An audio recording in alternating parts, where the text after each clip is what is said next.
vivimos una época donde para ser exitoso no hay que saberlo todo, hay que aprenderlo todo. Escribí un reporte para la UNESCO donde hablábamos de muchos de estos principios de la innovación. Principalmente que en educación lo que ha pasado es que se han establecido fronteras irreales. ¿Cuándo termina esta tortura? Dejemos de pensar en universidad como si fuera una cosa. Yo desterraría, por ejemplo, la graduación, y lo que tendríamos que hacer innovando con la educación es enamorarnos de aprender. Con nueva tecnología, con lo que sabemos de la naturaleza, tenemos que echar mano de ese tipo de humanidad que vamos a necesitar.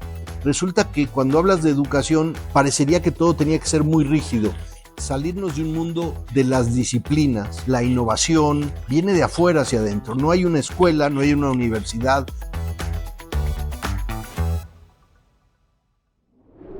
Sí, el primer libro se llama Colaborando con el enemigo, de Adam Kahane, que yo creo que ese libro lo que hace es enseñarnos a colaborar con personas que piensan diferentes, personas con las que no confiamos, y creo que muchas veces es una habilidad que dejamos perdida. El segundo libro es La reinvención de la naturaleza, que es la vida de Alexander von Humboldt. Y lo que muestra ahí son estas comunidades innovadoras que surgían porque Humboldt hablaba con Schiller, con Goethe, con otro tipo de filósofos y juntaban la ciencia, la naturaleza, la tecnología y la comunicación para que otras gentes también se involucraran. Y creo que nos toca una humanidad muy parecida a esa. Y el tercer libro sería la biografía de Leonardo da Vinci, estos libros de Walter Isaacson, que básicamente también nos lleva a el año 1400, los finales de 1400, pero ahí surgía también un tipo de ser humano innovador que cruzaba las diferentes disciplinas. Entonces, un poco de científico, un poco de arquitecto, un poco de pintor, de escultor. Y también creo que ir a esas épocas nos obliga a repensar que con nueva tecnología, con lo que sabemos de la naturaleza, tenemos que echar mano de ese tipo de humanidad que vamos a necesitar. Yo creo principalmente que en educación lo que ha pasado es que se han establecido fronteras irreales. Una universidad colabora muy bien dentro de la universidad y a veces con otras universidades que se parecen a ellos. Una escuela colabora dentro de la escuela y a veces con escuelas que se parecen a ellos. Pero aquí lo que falta es una enorme diversidad y yo creo que la innovación viene de afuera hacia adentro. No hay una escuela, no hay una universidad que lo sepa todo. Y entonces creo que lo que tenemos que hacer es dejar de pensar que somos una institución, como ellos tienen buenos docentes y saben lo que están haciendo y tal, pensaban que lo sabían todo. Y yo creo que ahora vivimos una época donde para ser exitoso no hay que saberlo todo, hay que aprenderlo todo. Y entonces el aprendizaje está afuera, el aprendizaje está en las personas, el aprendizaje está en cruzar disciplinas que probablemente no se conectaban hace tiempo. Lo que hace hoy la inteligencia artificial es que para ellos la filosofía, la matemática, la ingeniería y el marketing se comparten y nosotros seguimos pensando que la facultad de humanidades no se habla con las ingenierías y entonces seguimos teniendo estas barreras irreales cuando ya no tiene sentido. Entonces, todo eso ha originado este impulso a la innovación abierta, que ya lo hacen muchas industrias, pero que en educación nos ha tomado más tiempo. Y también lo hablo con los emprendedores, porque los emprendedores de educación tendrían que estar colaborando con emprendedores de salud, tendrían que estar con emprendedores de fintech, porque solamente si vemos nuestra disciplina con emprendedores de juegos, de videojuegos, inclusive de moda, de diseño de experiencias, de restaurantes. Entonces, resulta que cuando hablas de educación, parecería que todo tenía que ser muy rígido.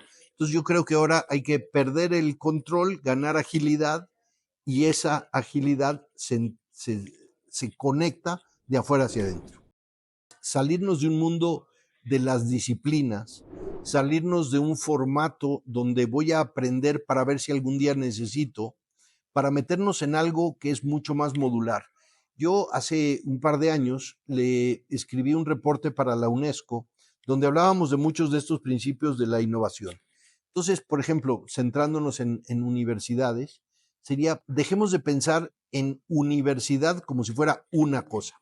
Pensemos en una multiversidad, donde puedas entrar en múltiples etapas de tu vida, donde puedas tener múltiples certificados, donde convivas con múltiples generaciones. Entonces, resulta que pensábamos que había una época para jugar, una época para aprender, una para trabajar.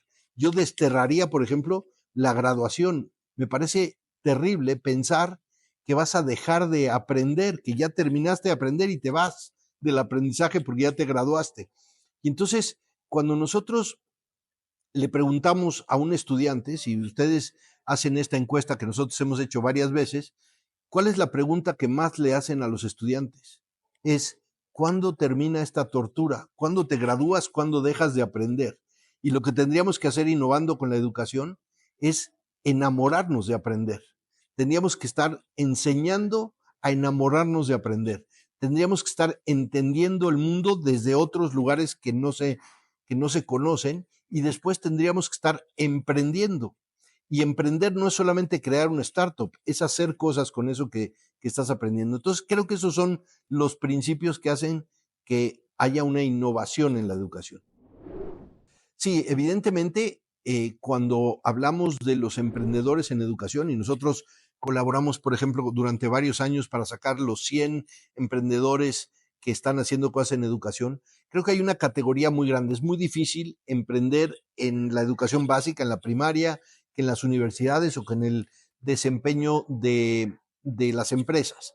Entonces, hay empresas, por ejemplo, como lo ha hecho Platzi, Creana, Ubits, todos estos que están en el tema de educar principalmente para nuevas profesiones, para el empleo.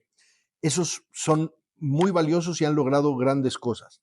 Están otros emprendedores que optimizan con inteligencia artificial, con algoritmos, por ejemplo, UPlanner, EdMáquina, Analyticus, que lo que hacen es usar los datos para optimizar lo que hacen las universidades. Y en la educación básica, bueno, ahí me faltó también todo el tema de las nuevas credenciales, los nuevos certificados en blockchain, las insignias digitales, ¿no? Empresas como Proof of Knowledge, POC, o como Acredita de Colombia, que sacan las insignias digitales para que la gente tenga. Entonces, hay una gran red en educación básica, está Notion, está Tigmas, está Luca, que están haciendo digitalmente experiencias de aprendizaje curricular.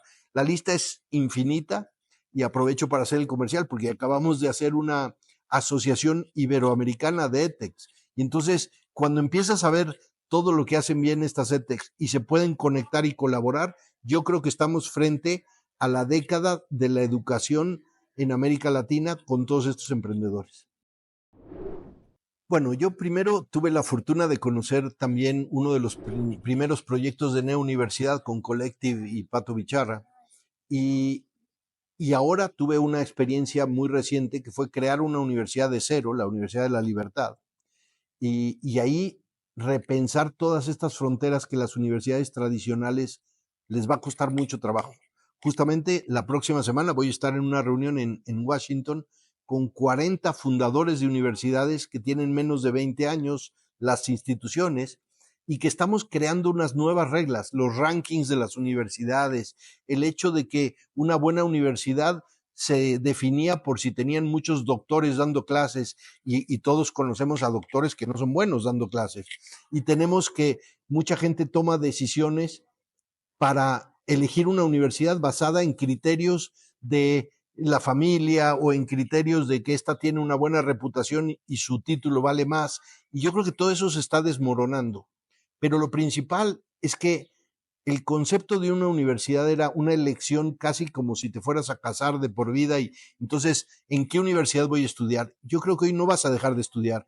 Puedes estudiar en 5 universidades a lo largo de tu vida, puedes tener programas con neouniversidades, con programas en línea, o sea que el tema aquí, más que elegir la universidad, decir yo voy a ir a la tecnológica, seguramente hay cosas en las tradicionales que valen mucho, pero a lo mejor no tienes que echarte 4 años y dejar de estudiar. Y yo creo que eso es lo que va a acabar pasando. Yo veo el futuro de las universidades como un metro. Tú te subes al metro en la estación que te queda más cerca y recorres 3 estaciones. A veces las 3 estaciones son de la línea roja, pero a veces tienes que cruzar en un punto para irte a la línea verde y estudiar un poco de biología con un poco de música, y está bien. ¿Cómo se llama el título? Como tú quieras. Bueno, evidentemente emprender en educación requiere una combinación que no es fácil, porque tienes que entender de pedagogía, tienes que entender la educación, tienes que saber que hay stakeholders, tienes que saber que hay métodos, que hay mediciones. Entonces, entender pedagogía no es fácil, y hay nuevas formas de estas pedagogías. Pero después tienes que entender tecnología, porque la tecnología aplicada a los seres humanos no es simplemente usar la mejor inteligencia artificial o el blockchain o la realidad aumentada, es simplemente cómo esa tecnología ayuda a generar mejor aprendizaje, enganche, que muchas veces los videojuegos y el entretenimiento lo están haciendo mejor. La otra cosa que hay que entender es el uso del capital. ¿Por qué? Porque las escuelas, las universidades, los gobiernos, cuando hacen temas de educación, tienen una serie de restricciones en el uso de capital, los recursos, el espacio físico. Y por último, el impacto. Entonces, cuando tú pones pedagogía, tecnología, capital e impacto, entonces un emprendedor va a poder desarrollar con suficiente legitimidad sus soluciones, porque no va a tratar de meter en un espacio que no sea apto para la educación. Y eso no es sencillo, porque las personas que vienen del mundo de tecnología no entienden pedagogía, los de pedagogía no entienden tecnología, ninguno entiende de capital y ninguno entiende de impacto, y entonces hace que el reto de emprender en educación sea enorme. Bueno, primero es que yo estoy convencido de que emprender en educación es probablemente el espacio más fascinante. Acabo de tener unas pláticas con futuros estudiantes de pedagogía, ¿no? Y yo les aseguro que ninguno de los que están aquí hubiese pensado que estudiar pedagogía era la carrera del futuro, la más innovadora, donde se pueden hacer cosas increíbles. Y hoy educación es uno de los espacios donde mayor impacto se puede tener. Creo que lo que ha faltado es que muchas veces cuando emprendemos en educación seguimos pensando que la educación es local, que lo hacemos para 5,000 estudiantes, para 10 colegios, y hay pocos que estén pensando en el impacto que puede tener para millones de personas. Y creo que esa es la gran responsabilidad. Somos la generación que nos toca flexibilizar la educación, nos toca cerrar brechas a gran escala y sobre todo nos toca crear una nueva experiencia de aprender que nos enamore y que nos haga aprender para toda la vida.